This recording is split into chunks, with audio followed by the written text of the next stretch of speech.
In today's knowledge series, we speak international sourcing, and I begin by telling a story that happened to me 11 years ago.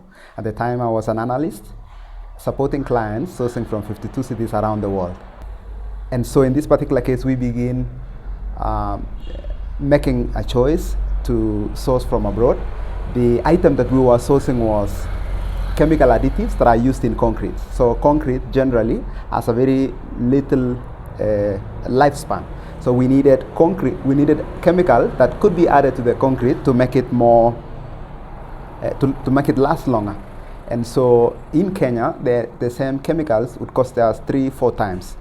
And so we choose the right supplier, we get the right specification, we get a supplier that would sell us at the right quantities because they have minimum order quantities.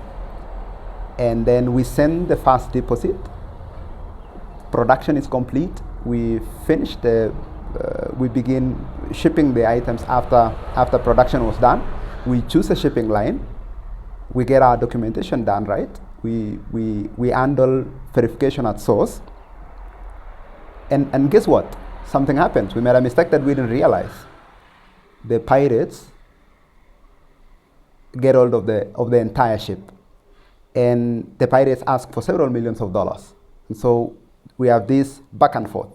At the project side, we have a project that we can no longer continue casting concrete because the concrete needs to be pumpable, and we cannot achieve pumpability because we don't have the concrete additives.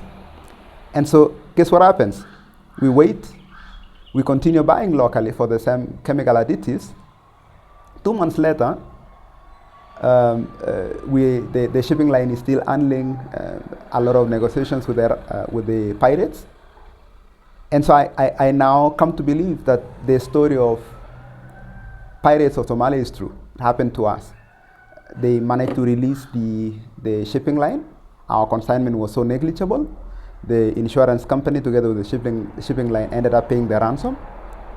And I tell you this story to remind you that there are mistakes that you can make and that you can avoid when you are handling international sourcing.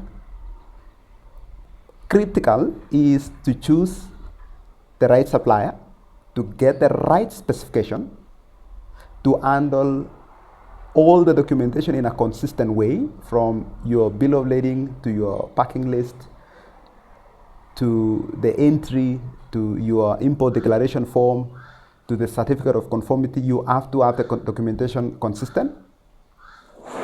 You have to get a reliable shipping line. The mistake we made is that we didn't choose a shipping line that had security as an expense in their line item, and that was really critical. Shipping lines today have Navy SEALs on top, 21-year-olds that can shoot pirates at sight. And then finally, you have to do verification at source. If you don't do verification at source, you can lose 15%, or you are forced to execute a bond at your cost.